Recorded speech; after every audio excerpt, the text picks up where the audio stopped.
অনেক পেশেন্টরা আমাদের কাছে আসেন, এসে বলেন, ডাক্তারবাবু, এই যে আমার ক্রিয়াটিনিনটা একটু বেড়ে আছে, এরকম কি কিছু উপায় আছে যে পদ্ধতি অবলম্বন করলে আমার ক্রিয়াটিনিনটা কমবে? আমরা তো অনেক ওষুধ খাই, আপনারা ওষুধ দিয়েছেন, সেগুলো তো আমি খাবোই। ঘরোয়া কিছু পদ্ধতি অবলম্বন করলে অথবা আমাদের জীবনশৈলীর কোনো পরিবর্তন করলে কি ক্রিয়াটিনিন কমতে পারে? যদি আমাদের কিছু আপনারা বলে দেন তাহলে আমাদের খুব সুবিধা হয়। নমস্কার, আমার নাম ডক্টর এস এ মল্লিক। আমি একজন ফিজিশিয়ান। আমি আজকে আপনাদের কিভাবে ঘরোয়া উপায় অবলম্বন করে ক্রিয়াটিনিন কমাবেন সেই ব্যাপারে আলোচনা করব। ক্রিয়াটিনিন একটি বাই প্রোডাক্ট। ক্রিয়াটিনিন আমাদের মাসল থেকে আসে এবং আমাদের রক্তে বাড়তে আরম্ভ করে যদি কিডনি প্রপারলি ফাংশনিং না হয়। ক্রিয়াটিনিন কি হয়, যখন আমাদের রক্তে আসে তখন কিডনি দিয়ে ফিল্টার্ড হয়ে গিয়ে ইউরিন দিয়ে শরীরের বাইরে বেরিয়ে যায়। এখন কোনো কারণে কিডনি যদি কম্প্রোমাইজড হয়, কিডনি ফাংশন যদি ভালোভাবে না করতে থাকে, তাহলে আমার ক্রিয়াটিনিন বাড়তে আরম্ভ করবে। কিছু উপায় আছে যেই পদ্ধতিগুলো অবলম্বন করলে যাদের ক্রিয়াটিনিন অল্প একটু বাড়তে আরম্ভ করেছে তাদের ক্রিয়াটিনিন কমবে, যাদের ক্রিয়াটিনিন অনেকটা বেশি বেড়ে গেছে তাদের ক্রিয়াটিনিনটা আরেকটু কমে নর্মাল রেঞ্জের দিকে আসতে আরম্ভ করবে। অথবা যারা নর্মাল আছেন, মানে যাদের ক্রিয়াটিনিন নর্মাল, যাদের তাদের কিডনি প্রোটেক্টেড থাকে, যাদের কিডনি সুরক্ষিত থাকে, তাহলে এই পদ্ধতিগুলো অবলম্বন করলে তাদের কিডনি সুরক্ষিত থাকবে এবং ক্রিয়াটিনিন বাড়বে না। সেই পদ্ধতিগুলো বা সেই উপায়গুলো আমি এক এক করে আপনাদের বলবো। 1 নম্বর হচ্ছে সাপ্লিমেন্ট খাওয়া বন্ধ করতে হবে। অনেক সময় আমরা বিভিন্ন ধরনের বিজ্ঞাপন দেখি, সমাজ মাধ্যমের বিভিন্ন চ্যানেলে বিভিন্ন বিজ্ঞাপন আসতে থাকে যে এই সাপ্লিমেন্ট খেলে এই মাসেল বিল্ডিং হবে, এই আমাদের শরীর ভালো থাকবে, এই সাপ্লিমেন্ট খেলে আমাদের পেট ভালো থাকবে, এই সাপ্লিমেন্ট খেলে আমাদের হার্ট ভালো থাকবে। এই সাপ্লিমেন্ট গুলো অনেক সময় দেখা যায় যে অবৈজ্ঞানিক কম্বিনেশনে তৈরি। কম্পোজিশনসটা যেটা থাকে সেগুলোর কোনো বৈজ্ঞানিক কম্পোজিশনস এবং অনেক ক্ষেত্রে হার্মফুল, কিডনির জন্য ক্ষতিকারক অনেক কেমিক্যাল থাকে। তো আমি বলবো, যদি কোনো ডাক্তারবাবু বা কোনো সার্টিফাইড ডায়েটিশিয়ান বা নিউট্রিশনিস্ট আপনাকে কোনো সাপ্লিমেন্ট খেতে পরামর্শ না দেন, তাহলে কোনো সাপ্লিমেন্ট খাবেন না। যদি সাপ্লিমেন্ট খেতে হয় তাহলে অবশ্যই আপনার ডাক্তারবাবুর কাছ থেকে জেনে নেবেন যে কোন সাপ্লিমেন্ট খাবেন। বিজ্ঞাপন দেখে সাপ্লিমেন্ট খাবেন না, সেটা আপনার কিডনির জন্য ক্ষতিকারক হতে পারে। 2 নম্বর হচ্ছে আপনার প্রোটিন ইনটেকটা একটু কমাতে হতে পারে। এটা স্বাভাবিক লোকজনদের মধ্যে আমি দেখেছি, সাধারণ লোকজনদের মধ্যে, যে কিডনির কোনো সমস্যার কথা তারা শুনলে প্রোটিন খাওয়াটা বন্ধ করে দেন। মোটেই প্রোটিন খাওয়া বন্ধ করলে হবে না। প্রোটিন তো আমাদের শরীরের জন্য দরকার, বিভিন্ন শারীরবৃত্তীয় কার্যক্রমের জন্য দরকার, আমাদের মাসের জন্য দরকার। প্রোটিন যদি আপনি বন্ধ করেন তাহলে তো আপনি রোগা শীর্ণকায়ী হয়ে যাবেন। সেটা তো আপনার শরীরের জন্য খারাপ।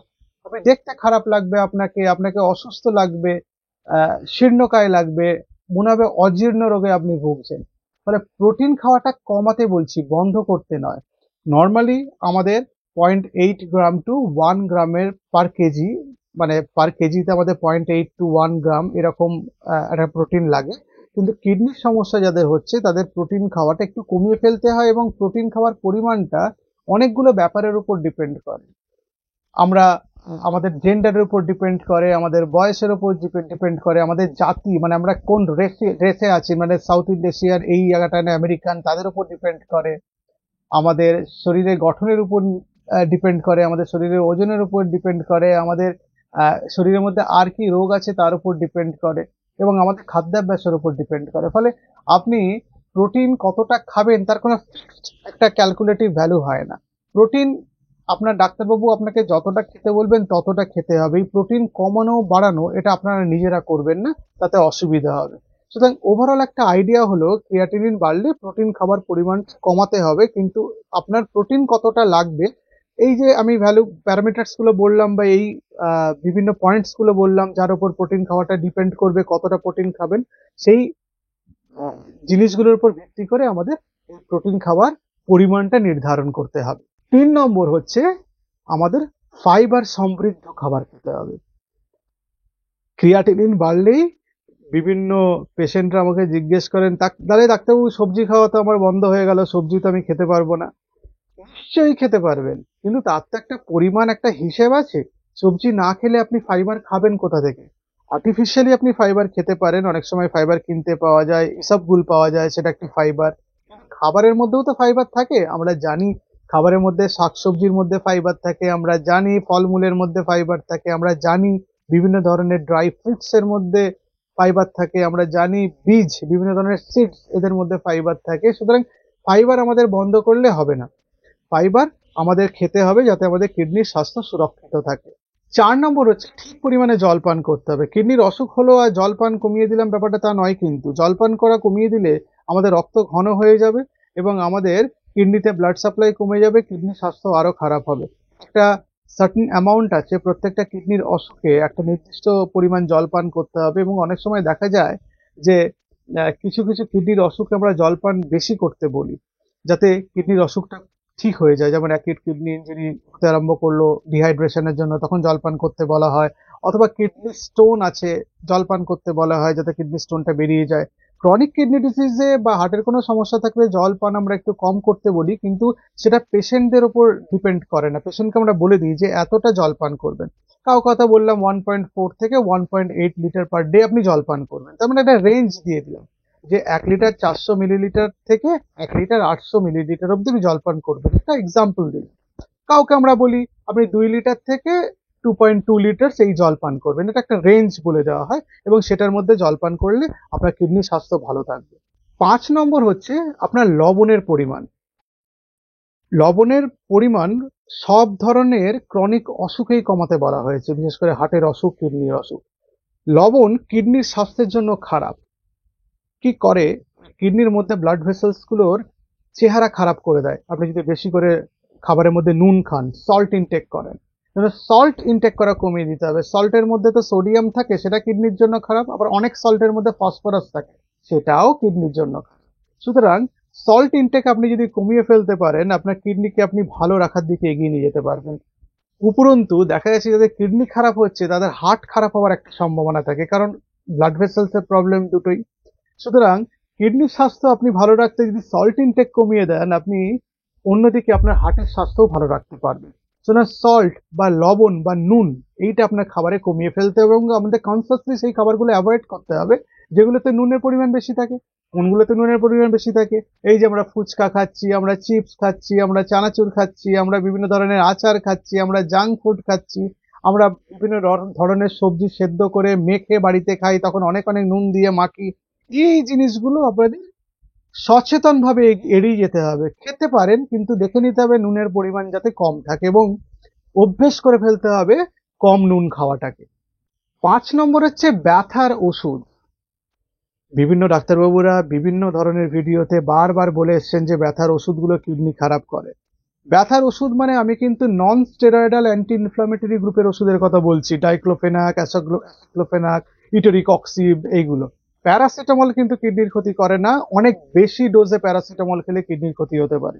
সুতরাং যে চলতি পেনকিলার্স যেগুলো যেগুলো আমরা বাজার থেকে ওভার দ্য কাউন্টার কিনে কিনে খাই, সেগুলো খাওয়ার প্রবণতা আপনাকে কমিয়ে ফেলতে হবে। আপনি যদি সেগুলো খাওয়ার প্রবণতা না কমিয়ে ফেলতে পারেন, আপনি কিন্তু নিজের অজান্তে কিডনির ক্ষতি করবেন। এবং যাদের কিডনির অসুখ ধরা পড়েছে বা কিডনির অসুখ ডিটেক্টেড হয়েছে, ডাক্তারবাবু বলেছেন আপনার কিডনির অসুখ হয়েছে, তাদের আরো বেশি করে এই ব্যাপারে সচেতন থাকতে হবে, যাতে পেন কিলার বা ব্যথার ওষুধ খাওয়ার পরিমাণ কমিয়ে নিতে হবে। যদি কারো কোনোভাবে ব্যথা হয় তাহলে আপনি প্যারাসিটামল খেতে পারেন বা অন্য অনেক ধরনের ওপিয়েড অ্যাগনিস্ট বা অন্য অনেক ধরনের ব্যথার ওষুধ আছে যেগুলো ট্রাই করা যেতে পারে, যেগুলো কিডনির উপর তার প্রভাব কম। সুতরাং ব্যথার ওষুধ আপনাকে এড়িয়ে চলতে হবে। 7 নম্বর হচ্ছে আপনাকে ধূমপান এড়িয়ে চলতে হবে। আমরা জানি ধূমপান আমাদের রক্তবাহে স্বাস্থ্যের জন্য খারাপ, কারণ ধূমপান বিভিন্ন ধরনের কেমিক্যাল থাকে। আমরা জানি প্রায় 20,000-এর উপর কেমিক্যাল বডিতে ঢোকে এবং সেগুলো আমাদের রক্তবাহে স্বাস্থ্য খারাপ করে, অ্যাথেরোস্ক্লেরোটিক কার্ডিওভাস্কুলার ডিজিজ করে, রক্তবাহগুলো স্টিফ হয়ে যায়, সংকীর্ণ হয়ে যায়, মানে সরু হয়ে যায়, রক্ত সরবরাহ কমে যায়। আমরা জানি কিডনির যে মেজর যে ফিল্টার করার যে যন্ত্রটি, যেটাকে গ্লোমেরুলাস বলে, সেটা রক্তের কুণ্ডলী ছাড়া আর কিছু নয়। বিভিন্ন রক্তবাহগুলো গিয়ে সেই কুণ্ডলী তৈরি করে, সেই গ্লোমেরুলাস। এখন যদি স্মোক করতে থাকি তাহলে রক্তবাহের স্বাস্থ্য খারাপ হবে এবং কিডনির অসুখ বাড়তে আরম্ভ করবে। তাহলে স্মোক করাটাকে বন্ধ করতে হবে। কমিয়ে ফেলে কিডনির অসুখ আপনি কমাতে পারবেন না, স্মোক করলে সেটাকে বন্ধ করতে হবে। আর 8 নম্বর পয়েন্ট হচ্ছে যেটা খুব ইম্পর্টেন্ট, মদ্যপান। বিভিন্ন স্কুল অফ থট। একদল বলেছে অ্যালকোহল কিডনির স্বাস্থ্যের জন্য খারাপ, অ্যালকোহল বন্ধ করতে হবে। আর একদল বলেছেন যে কিডনির অসুখে অ্যালকোহল কমিয়ে ফেলতে হবে। দুটো স্কুলই কেউ বলেনি যে অ্যালকোহল কিডনির স্বাস্থ্যের জন্য ভালো বা কিডনির স্বাস্থ্য খারাপ করে না, কেউ বলেনি। সুতরাং আমি বলি পেশেন্টদের যে দুটো স্কুলই যখন অ্যালকোহল খাওয়া অনুমোদন করেনি কিডনির অসুখে, আপনি কি অ্যালকোহল খেতে থাকলে বা অ্যালকোহলে অভ্যস্ত থাকলে সেটাকে বন্ধ করুন। বা যারা অ্যালকোহল খান না কিন্তু কিডনির অসুখ আছে, তারা এড়িয়ে চলুন কোনোভাবে অ্যালকোহল খেতে।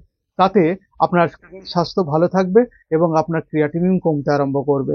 এই 8টা পয়েন্ট আপনি যদি মনে রাখতে পারেন তাহলে আপনার কিডনির স্বাস্থ্য ভালো থাকবে এবং আপনারা ভালো থাকতে পারবেন। নমস্কার। আস্কলেপিয়া হেলথে রয়েছেন নানা ক্ষেত্রের বিশেষজ্ঞ ডাক্তার। মাত্র কয়েকটি ক্লিকে বুক করে ফেলুন ডাক্তারের অ্যাপয়েন্টমেন্ট। ডাউনলোড করুন আস্কলেপিয়া হেলথ। ভালো থেকো।